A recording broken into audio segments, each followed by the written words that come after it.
Greetings to baristas. I have here a volume from the collection, Government by Assassination by Hugh Bias. You can tell it's a real antique by the cover, can't you?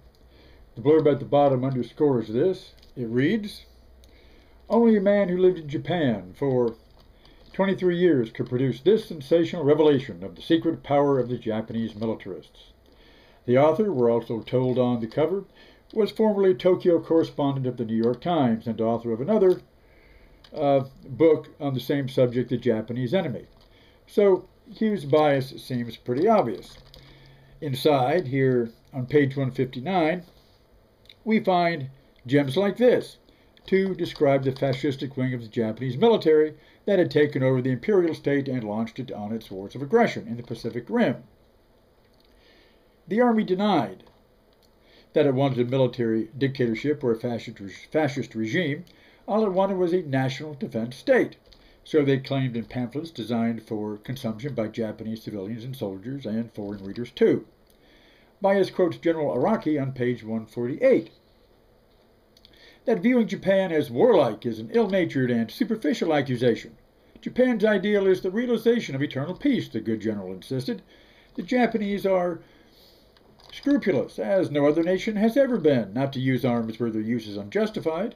The imperial way does not allow us to engage in wars of aggression. Yet there was discord under the sacred son of the empire, Bias noted on the next page. Yet even to some Japanese it was apparent that the China War was unnecessary, and they regarded it as a blunder, though the overpowering conformity of the hive made them afraid to say so. "Why do they call it a sacred war?" I asked a Japanese publisher. "What else can they call it?" he contemptuously replied, meaning, what is the good of it? But those kinds of thoughts are never allowed near General Araki and other national policy planners. The urgent thing for the nation is that Japan establish its prestige in Manchuria, Mongolia, China, Indochina, the Philippines, Indonesia, Micronesia, and etc., firmly and eternally, not for their resources, but to extend the national spirit of the empire and the empire's prosperity and benevolence. Chokes you up, don't it? Even an alleged common soldier, Private First Class Taro Tanaka, was allowed to publish his alleged own inner thoughts on his mission as he allegedly saw it in the journal Nichi Nichi in 1941. Even to an everyday Nipponese grunt like himself, it was just so obvious that the Japanese soldier is a unique being, strong, noble, and beautiful, from whom much can be expected for the destruction of evil in the present and the progress of humanity in the future. The alleged soldier author goes on to describe the self-sacrificing spirit of death that, after single glorious jihadi self-sacrifice, will transform him into a demon spirit forever guarding his country. Earlier on, Mr. Bias also recounted the various secret societies that engaged in whacking those at home who disturbed the imperial path of peace and harmony. Well, my astute viewers will by now have guessed what really makes this book an antique.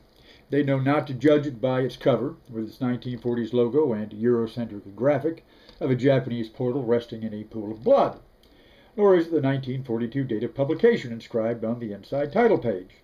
No, what makes it an antique is not even found in its contents, describing Japan's military culture of the first half of the 20th century. What makes it an antique is the invisible but quite concrete assumption that there is a basic philosophical difference between Eastern and Western theories of government. The spirit of Kipling is alive and well in Mr. Bias's report, and never the twain shall meet, tut-tut and pip-pip. Well, we of today, of course, are not so culturally relativistic, are we? Even this report by the New York Times correspondent, honest enough to even call himself Mr. Bias, show that when you come down to it, the ideas of one army justifying itself in the world really aren't so different. A Manhattan federal judge, Colleen McMahon, there's an imperialist name for you, Mr. Kipling, upheld on January the 2nd, 2013, the American president's right to engage in government by assassination. She denied a request by the New York Times, Mr. Bias's old journal, and the American Civil Liberties Union for a Freedom of Information request outlining as to why and how the president felt authorized to assassinate an American citizen, Anwar al-Awlaki, in September of 2011. When they told it to the judge, Her Honor wrote in decisis, I can find no way around the thicket of laws and precedents that effectively allow the executive branch of our government to proclaim as perfectly lawful certain actions that seem on their face incompatible with our Constitution and laws, while keeping the reasons for their conclusion a secret. The Alice in Wonderland nature of this pronouncement is not lost on me. She added that she was operating in a legal environment that amounted to a veritable catch-22. The decision absolved the President of any constitutional or legal reprimand for the decision and the resulting action. In justifying administration doings, U.S. Attorney General Eric Holder stated, "When United States citizens are targeted for killing, the Constitution's due process protections apply. But due process does not require judicial process. So don't worry about the constitutional right to trial by jury, right to counsel, presumption of innocence. All that legal shit is in our hands because rulers, after all, are the state and the incarnation of its laws, just like old Hirohito of the Showa dynasty. So waterboarding is not torture, though torture is allowed, and target strikes are not assassination, though that's allowed too if the president thinks it's a good idea." Her Honor the Judge went on to add, "It lies beyond the power of this court to conclude that a document has been improperly classified, rejecting this argument that legal analysis may not be classified." Again, I'm just all choked up. So the president has the executive authority to decide what is legal and constitutional, not a federal judge. Earlier, I presented the thinking of U.S. military officials justifying drone strikes on children playing in the way of U.S. operations in Yemen, said officials saying that those kids should have had better parents, parents who knew their role under the sun of the benevolent empire. So as we see, there really is no cultural gap between East and West, except for this. There are no secret societies required in modern Western assassinations. Yankee ingenuity has seen to it that these can be done by remote control. No need for highly motivated killers doped up on mystical delusions of immortality through self-sacrifice. In the words of U.S. General Patton, let the other dumb son of a bitch die for his delusions. Well, who can this be?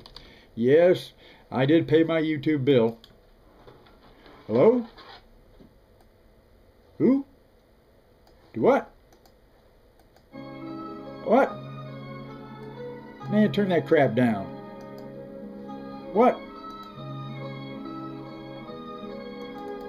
Al Capone. Hey, I was just thinking about you. You know, a man with your talents would really come in handy these days. You know what I mean? But you're obsolete. Though I think the president should give you a complete and posthumous pardon. What did you do that he doesn't? Maybe in time for Valentine's Day, huh? That'd be real sweet of him. He's like you. He knows how to dish out the candy.